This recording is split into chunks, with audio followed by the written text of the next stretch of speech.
It's the Ross Tucker Football Podcast. Oh, yeah, it is. But it's not just any Ross Tucker Football Podcast. It is a Monster Monday presented, of course, by DraftKings. And yes, your boy is rocking his Princeton orange. What a weekend. What a time since we last spoke. I will say it's interesting with the off-season schedule. You know, we do college draft on Monday, even money Tuesday, fantasy feast Wednesday, and then I've got 3 Ross Tucker football podcasts, usually Monday, Wednesday, Thursday. And it works out because a lot of times on the weekend I might go somewhere Friday morning or Friday afternoon or whatever, right? And so, and I know sometimes you guys do as well. But since Thursday morning, first of all, a lot has happened in the NFL. Secondly, I feel like a lot has happened in my life. Not in my life, but my Princeton Tigers. Unbelievable. They won an NCAA tournament game for the first time since my freshman year, 1998. I still remember that night. I think it was a Thursday night. They beat UNLV. It was awesome. Now, they were a 5 seed. UNLV was a 12 seed. So Princeton was very, very good that year. They lost the next game to Mateen Cleaves and Michigan State. Not this year, though. Thursday, being able to watch that game against Arizona with my daughters as Princeton won, so fun, so exciting. I mean, first of all, it would have been fun for me anyway.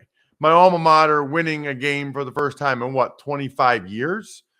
But not only that, to experience it with my daughters who were like as invested in it and as excited as I was, it was incredible. I think I posted it on every social media platform at Ross Tucker NFL. So please, please check that out. It was just a fun, exciting video. I kept wanting to start the video, but I was like, it's not over yet. Oh, it's not over yet. And he made that foul shot to go up by 4. And then how about this, okay? My wife gets me a few weeks ago for my birthday, Bruce Springsteen tickets, concert tickets at Penn State, Saturday night. So I went with some friends. It was incredible. I mean, incredible. I've been listening to Bruce Springsteen for 40 years, I think. To be able to see him in person that close, just an awesome concert, amazing experience. It happened to be right at the time of Princeton playing Missouri. So I'm like checking my phone. I'm getting text messages like crazy. But I'm at the Bruce Springsteen concert singing, "Glory that he can throw that speedball by you, make you look like a fool." Yeah. Wow, that's definitely going to get cut up by Jack. At any rate, amazing. So then this morning, I had to go back because I DVR'd the Princeton game. I had to watch it. That game wasn't even close, man. I mean, come on, Missouri. Try to hang a little bit. So, wow, just a lot going on. So I am rocking my Princeton orange. In fact, I think I will wear Princeton stuff every day, all week. I kind of do anyway because I have so much Princeton gear that, let's be honest, they send it to me. If it's free, it's for me. Plus, I like it. I like orange and black. So anyway, just a cool, fun weekend. Hope you guys had one as well. It's a new week, and we got a lot of good stuff. So today's guest, I did a bunch of interviews at Radio Row. No, not Radio Row. At opening night, actually. Well, I did a couple at Radio Row. But then I did a bunch opening nights at the Super Bowl. So what's cool about that is I haven't used them yet. But I had a nice 10-minute conversation with Eagles safety Reed Blankenship, the undrafted rookie who started a bunch of games for them, played well in the playoffs. So I wanted to play that audio today because late last night, Chauncey Gardner-Johnson signed with the Detroit Lions. And I'll have more on that a little bit later.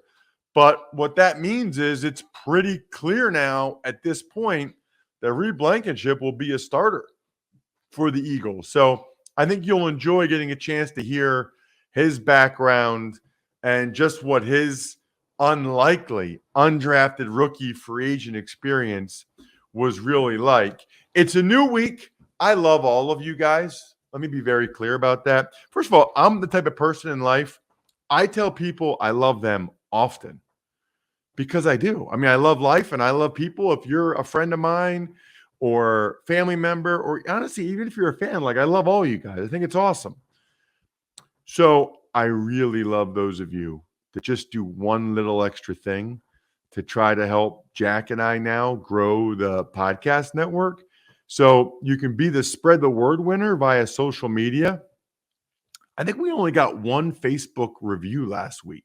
So I'm talking about the Ross Tucker Pod account on Facebook, Ross Tucker Pod. Give us a review, please. It makes it very easy for me to pick the spread the word winner. I just go and see who gave a Facebook review. That's pretty easy. And then the sponsor confirmation email winner. We have so many sponsors. I do love when you email me, ross@rosstucker.com, with a picture of you drinking a Labatt Blue Light. But there's a bunch of other ones on the sponsor page that you guys have heard over the years, over the recent weeks. Check it out. And then the YouTube shout out people seem to love. I just did a cameo video for a couple that's getting married, but they paid me for that. You can get one of those for free. Just go to youtube.com/Ross Tucker NFL, hit the thumbs up button to subscribe, and then bang, you're all set. As long as you reply to any of the videos, make a comment and just say, Ross, got to be honest, I just want the shout out video for this or for that. Pretty good chance you'll win that one as well. Let's get to Reed Blankenship. Man, this is from the Super Bowl, so I almost forget what we talked about a little bit. It's Big Show time. The Big Show. I'm talking with Eagles safety Reed Blankenship, coming off an amazing rookie year. We're actually talking an opening night of the Super Bowl. I guess I got to talk about that first, man. I mean, I did all your preseason games. You know, I don't know if you read any of that, but like at the start of the training camp, people acted like you were a long shot even to make the practice squad or roster. Did you look at any of that? Do you think about any of that? I mean, I heard my dad read a lot of that. He's like, man, they're saying like you don't have a chance. He's not saying it in a bad way, but he's just saying like all these guys. But I was just showing up to work every day and, you know, enjoying what I do. You know, I love football, and you know, I wasn't going to let somebody tell me to stop that early. So I did your game for Middle Tennessee at Army. Maybe you're like fourth year or fifth year or something. Fourth year, I think. Okay. 2020. And I think you were trying to get the quarterback out of it. Like you were just running the alley all game. The thing is, I was quarantined for like 40-something days before that game. And I was trying to learn how to stop the triple option through Zoom. So, I didn't know that. Yeah, so like playing Army, that was the first time I dressed in pads that whole summer. So I was like all messed up mentally. It was crazy. It was a crazy experience. Okay, so you have like the all-time tackle record at Middle Tennessee, right? Yeah. Okay, you led them in tackles how many years? 4 years, 5 years? Well, probably 4 years. Yeah, 4 years. Okay, what were you told about why you weren't drafted? Wasn't quick enough. What did you run? Did you go to the combine? No, my pro day numbers were awful. So you didn't get invited to the combine? No, did not. Okay. And then your pro day numbers, how bad were they? They were not. I don't even. They're probably average, and that really made me mad. But like, at the end of the day, like I'm not a tester. I'm a player. I know, you know man. What I'm saying? I'm the same. Yeah. My pro day numbers were terrible. I hated it, man. And I knew that was going to look bad, but at the end of the day, like I played football for that 5 years of MT, and you know, if nobody liked that, then sorry. You know, I left it all. Where else did you almost sign with? Troy. No, I'm sorry. Oh, you're talking about NFL. NFL. I think the only other one was Cardinals. I was reaching out to my agent. Eagles or Cardinals? Mm-hmm. And who did you talk to at the Eagles? How did they convince you to go there? They actually went through my agent. So my agent was working on a deal, and then it was the best opportunity, so we took it. When did you realize, whether it was mini camp or training camp or whatever, when did you realize, like, I think I can do this? It was definitely training camp. I guess in Miami, the last preseason game. I had a lot of snaps. I mean, obviously I played a lot, but I was like, man, this is just like another game. Like the NFL is just NFL. You know, it's football. You know, I've been playing this thing for a long time, so I don't need to make it anything that it is. But I enjoy it. I love it here, so I can't complain. You know, so much of that position and I would say the NFL in particular, more than people realize, it's such a thinking man's position. Like, I watch you, and I don't know what your 40 time is, but your 10-yard burst is legit, and you just are a step ahead because you see things happen. Was it the Giants game or the Niners game where you made back-to-back plays in the playoffs? You had back-to-back tackles. I think it was the Giants. Yeah, I think it was the Giants. Where you came flying and you were making plays. How much of it is film work? How much of it is, you think, natural instincts taking over when you're out there? Ooh. That's a tough one. I'm going to try and do it like 2 percentage. I don't want to get like 3 percentages. I want to do like the 80-20, I guess. Yeah, let's do 80-20. I'd say like 80% instincts, 20% film. Yeah. A lot of it is just... Yeah, and that's the instincts coming from the coaches I've had, the coaches I have now, you know, just really telling us how to play the game and like showing us to not make it as hard as it should be. So, how much do you weigh, Reed? I'm 204 right now. Okay. You prefer to come fly in the alley and make a play on a tackle, or deep middle of the field and make a play on the ball? I love coming down the alley. I don't think when I come to the alley. It's either him or me at that point, you know? It's him or me. That's what I think. So when did you start getting playing time this year? I started getting playing time, I guess. My first special team snap was against Arizona.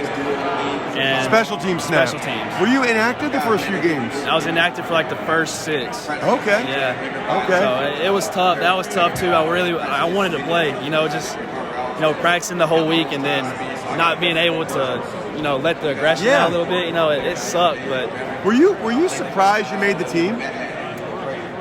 Personally, I mean, a little bit, yeah. I mean, like you said, like people was doubting me. I don't think people thought that the Eagles would release Anthony Harris and keep you on the roster. I don't think many people thought that. No, like I said, like I was going to leave everything I had on the line. You know, I didn't want that to be my last snap of football ever. And I was surprised. You know, I was like, wow, I'm. Do you think the Dolphins game was like the clincher? I think so. But it might not be, but I really thought it was. Like I said, I had to play a lot of snaps because they were sitting the first and second string guys. And, I was doing the majority of the work, but, I think that did it, honestly. Had you played special teams at Middle Tennessee?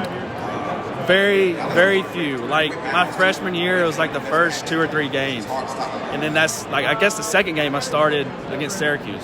At defense? At defense. So after that, they took you off teams? Yeah.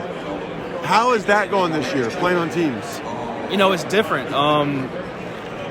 Special teams is what makes the league what it is, and like what's the team it is. You got to be great special teamers, and like they have a huge factor in it. And in college you kind of take that lightly. Like especially me, like not playing special teams, like I was just chilling. But I knew when I came to the league that special teams was a huge part.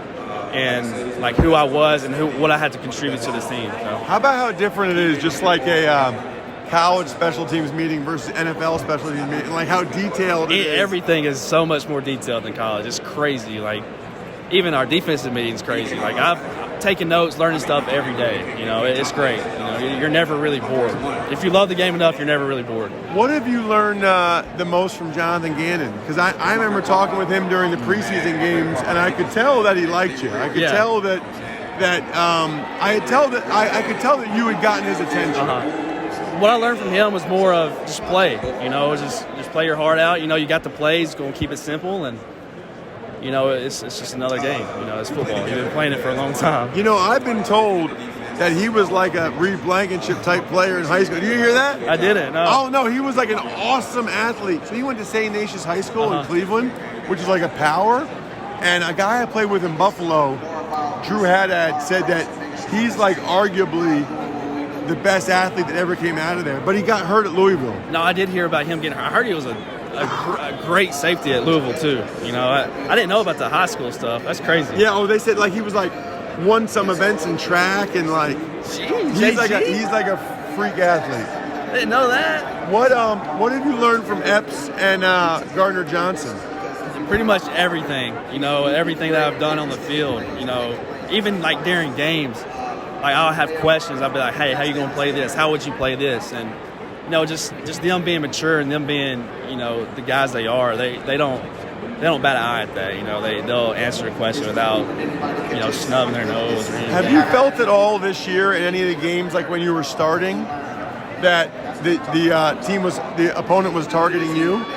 Like, have you been able to identify them being like, hey, let's try to get Blankenship one-on-one? No, I haven't yet. I guess it's a good thing. Who knows? But no, I haven't really noticed that. What's this like for your family? Not only you made, like I remember I was undrafted free agent, and I made it in Washington in 2001. I remember what that was like for my mom and dad, and my sister and stuff. But you've taken it to like my rookie year, I was inactive all but 4 games. You've taken it to a whole other level. I mean, do your parents ever have to pinch themselves or what? They're really calm around me, but sometimes when they sit back and we talk, it was like, wow, you're playing in the NFL. You're at the Super Bowl. You're like starting. Yeah, it's like. How many games did you start this year? I don't know, really. I really don't know. This season's gone by so fast, I lost count. It feels like I've been in the league felt forever. like you hit the rookie wall at all? No, not yet. I did. I felt like I you? did. But, in the Ivy League, we only play 10 games. Nowadays, right. you guys play a lot more games. Right, but, plus, our coach, Marty Schottenheimer, the rookies had to lift at 6 a.m. every morning, and I was just worn out, man, by the end of the year. Yeah, I haven't hit that. I mean, we only got one more game left, so I guess I didn't hit the rookie wall at all. But no, we have a great thing going. Like our strength stuff, like they take care of us. That's what I like. It's awesome. Yeah. Reed, thank you so much for the time, man. Really appreciate it. Thank you. That was cool. Obviously there's noise and other things going on in the background there when you're at opening night. There's fans there. There's a lot of conversations going on. But you guys know I have a soft spot in my heart for undrafted rookie free agents. Good for him. And good for those of you that realize a lot of things go better together. How about March Madness, food, and Labatt Blue Light? If you want to take things to the next level, drink some Labatt Blue Lights with your friends. Live life to the power of we. Always enjoy responsibly. Beer, Labatt USA, Buffalo, New York. Tuck's Takes. All right, Ross. Let's start with a trade that happened this weekend where the Cowboys moved 5th and 6th round picks for wide receiver Brandon Cooks. That's a big-time move for the Cowboys. Big-time move that I feel like they desperately needed. Very, very helpful for them to get Brandon Cooks in there. I think he can still play at a high level, especially with a quarterback like Dak, who I'm a fan of. But I think they needed someone with Cook's speed to really take the top off the defense. So, and 5th and 6th round picks aren't that much. Plus, they have the Texans paying $6 million of his salary. So I think the Cowboys only have to pay $12 million to get a speed threat opposite CeeDee Lamb. Big fan of that move for the Cowboys. They really needed it. 5th and 6th round picks. Man, a lot of times those guys don't even make your team. Honestly, who cares? And so I really liked every aspect of that. Brandon Cooks, by the way, is not even 30 years old. He's now been traded 4 times. That's incredible. I mean, that's hard to do. Tuck's Takes. The Texans signed Laramie Tunsil to a 3-year, $75 million deal with $50 million of that guaranteed. How did you say his first name? Laramie. Laramie. What do you say, Laramie? It's Laramie Tunsil. Laramie. It's Laramie. Laramie. Jack, you got to step up your game, bro. This is the second time he's the highest paid offensive lineman of all time. 3 years, $75 million. So $25 million a year. He resets the market for what offensive tackles make. $50 million fully guaranteed. I love this. Remember, he's the draft gas mask guy that fell in the draft because that video got released. Now in 2020, he got $20 million a year and was the first guy to do that. Now in 2023, he gets $25 million a year, and he's the first guy to do that. Awesome. And he's his own agent. Love me some Laramie Tunsil. And by the way, he's done it on a team that stinks. So you talk about professionalism. That guy comes out there and plays his you-know-what off every week for a team that's been garbage the last couple of years. I don't think I've ever met him. I would like to, because I'm a big fan of the way he goes about his business. Tuck's Takes. The Buccaneers signed running back Chase Edmonds. The Seahawks signed linebacker Devin Bush and safety Julian Love, while the Colts bring in quarterback Gardner Minshew, and the Panthers signed Adam Thielen, and Tennessee signs quarterback Sean Murphy Bunting. Not sure what happened with Edmonds in Denver, but obviously I really liked Edmonds when he was in Arizona. He's a local boy here in Harrisburg. Devin Bush was just a really bad pick by the Steelers. It doesn't happen often. They traded up for him, and maybe a change of scenery will help him, but wow, he struggled in Pittsburgh. Julian Love, I thought the Giants would bring him back. That was surprising. Nobody loves safeties like the Seahawks. Nobody. Then you've got Gardner Minshew. That's a good signing by Steichen. First of all, he knows the offense really well from the last 2 years. So he can help teach the rookie that they're going to draft the offense. Plus, who knows when the rookie will be ready? So Minshew probably gets to start the opener for the Colts. And Steichen probably told him, listen, man, you ball out, I'm not going to take you out. I mean, if the Colts are winning every game, they're not going to take Minshew out. So he's got his shot. I do like the way the Carolina Panthers are feathering the nest. Do you know what that term means, Jack? Feathering, isn't that just like kind of, well, feathering? I don't know. I know building a nest, it's like darts and sticks. I don't know about feathering. It's kind of adding to it, I would imagine. Yeah, so like feathering the nest is like kind of like what you do when you're about to have a baby, like, and you get the nursery ready and you get the pillows and like, you're like, you know, it's just an expression, feathering. You don't need to know about that for a while. But the Panthers are probably going to have a young quarterback. I mean, they're definitely going to have quarterback. So they got Miles Sanders, they got Adam Thielen, they get Hayden Hurst. So they're putting the rookie quarterback in a good position with good skill guys around him. And the Murphy Bunting news just actually came down this morning. You know, the Titans, they're not conceding anything. I mean, it's a little bit of a rebuild there, but with the signings they've made, Titans are trying to be competitive this year. Tuck's Takes. The Chicago Bears make a plethora of signings, bringing in quarterback P.J. Walker, defensive tackle Andrew Billings, running back Deonta Foreman, and tight end Robert Tonyan. Well, they had a ton of money, so they had the ability to make moves like this, and that's exactly what they're doing. And they should do it. Foreman looked good in Carolina last year.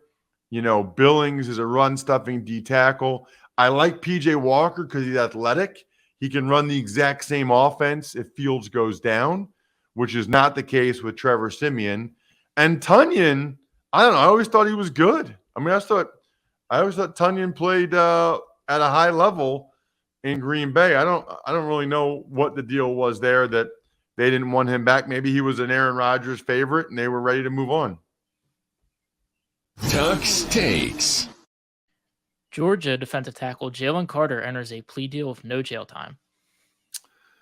I think he just had to get it resolved. You know, he had a terrible pro day last week. The kid, he's in a bad place. And so he will immediately now become like the most intriguing option in the draft because he's probably the best player or at least the best prospect. But now with, you know, the off the field stuff and then he's gained weight and he couldn't get through all his drills, we'll see. I'll be very curious to see just how far he falls in the draft. I don't think it'll really be that far. He's that good, and he has been for 2 years, and people will believe that if they've got him, you know, they can make sure he's on the straight and narrow. But he needed to get this legal situation resolved so the teams at least knew what the deal was. Tuck's Takes. The Steelers signed linebacker Landon Roberts, and they cut Miles Jack. Steelers, that's the second linebacker they signed in Pittsburgh this offseason. Has not worked out. I mean, they let all their linebackers go. Miles Jack, Devin Bush, Spillane, I think, went to the Raiders. The Steelers were more than happy to move on from their linebackers. Interesting. Tuck's Takes.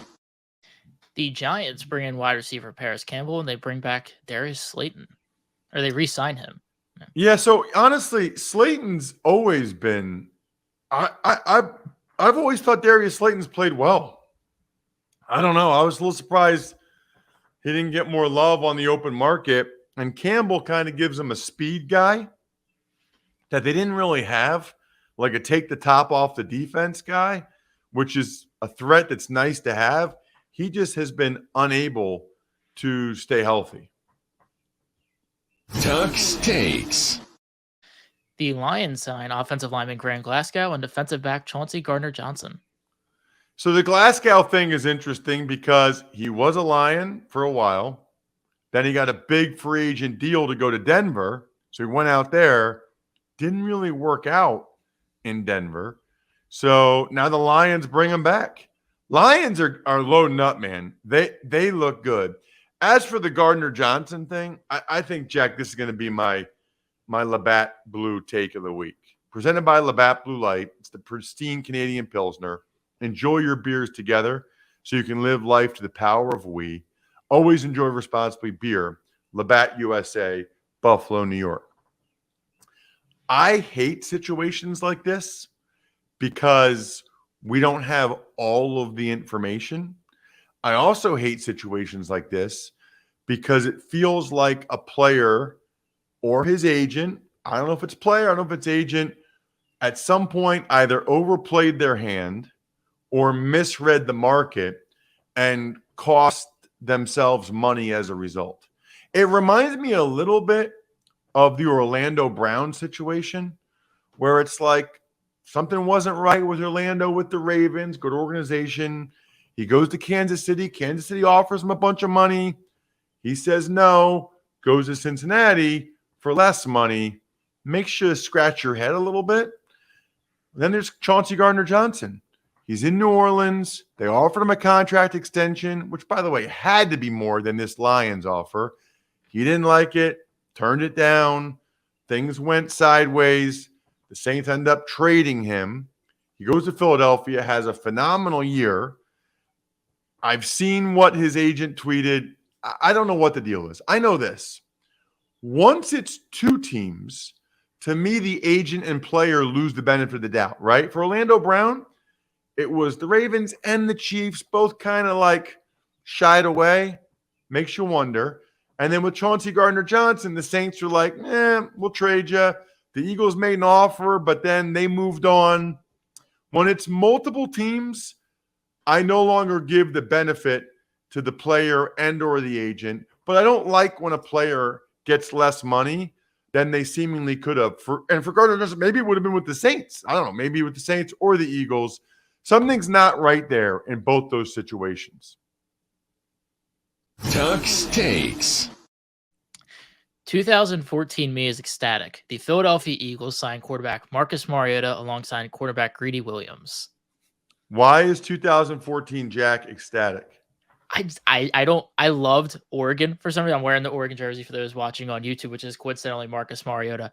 I don't know if it was just, I don't know what about Chip Kelly's Oregon Ducks. It was the jerseys, the hurry up offense. I loved all of it. And of course, that just led to Mariota being the face of that, and then Eagles being linked to him with Chip Kelly. I was on the train of Brandon Graham, Fletcher Cox, 3 first-round picks, move up to number 2 and take him. I didn't care what it was. I just wanted him. Yeah. Well, that's why you were at the time, 15 years old, 12 years old? 13. 13. What year were you born?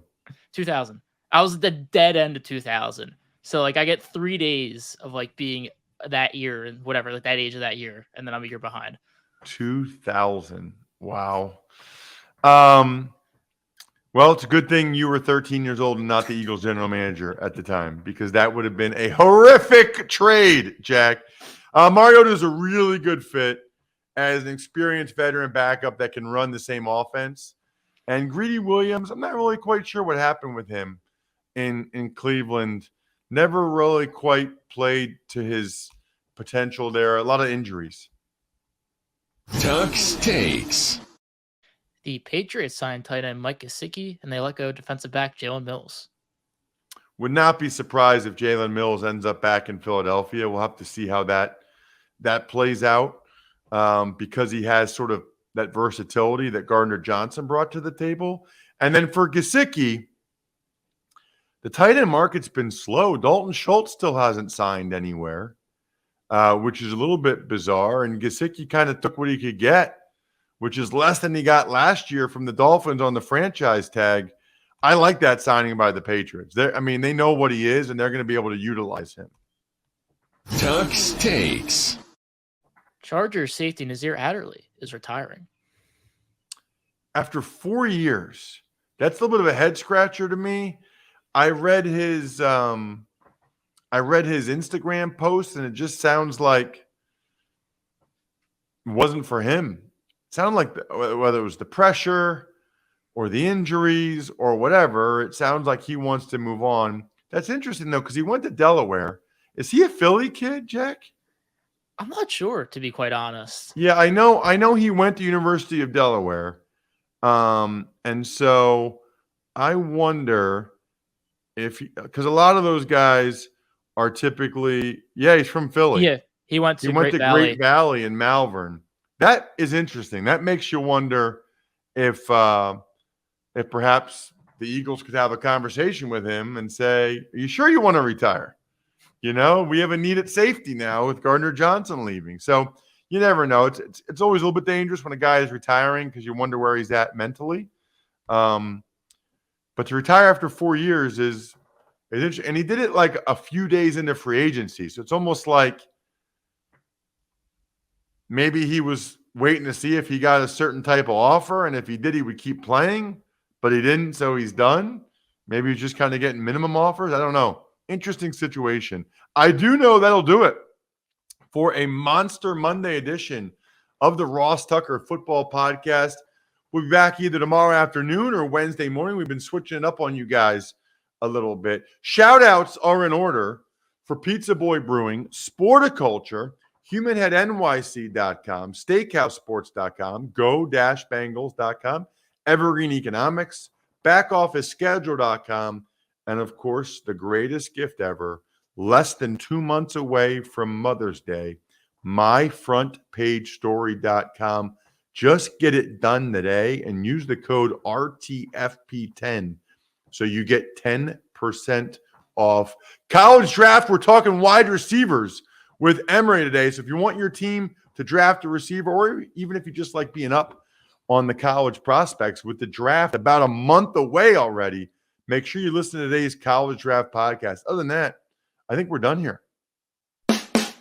Thanks for listening to the Ross Tucker Football Podcast. Make sure to also subscribe to the Fantasy Feast, Even Money, Business of Sports, and College Draft. All available at Apple Podcasts, rosstucker.com, or wherever podcasts can be found.